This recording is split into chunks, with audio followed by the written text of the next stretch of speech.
Good afternoon and welcome to this demonstration and test of a vintage manual conical burr coffee grinder. In this case, slightly hard to identify it, but I believe this one was made by Armin Trösser, and there are several reasons. The main reason is the mechanism inside is quite distinctive. Every coffee grinder manufacturer has slightly different mechanisms, and this one looks very much like a Trösser. Also, the stamp on the base, although the model number is not one I can find reference of, the stamp is a Trösser style.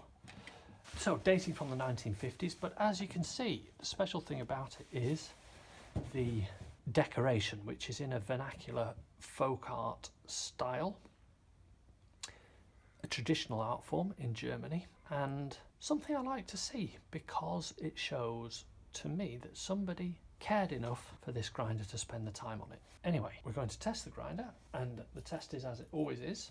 We're going to take 7 grams of coffee beans, and we're going to put the grinder on its finest setting, which is with the burrs just touching, and we're going to grind the coffee and see how the grinder does both the speed and the fineness of the grind.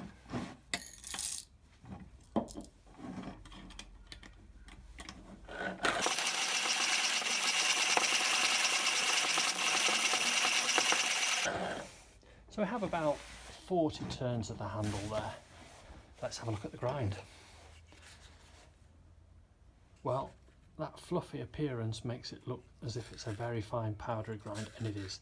That's a very, very fine, floury grind.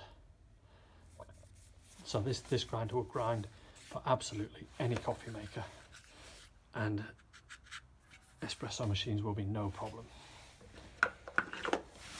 Thank you very much for watching. 1950s Trösser grinder decorated in a folk art style. Feel free to have a look at the links at the end of the video and in the description. Happy grinding.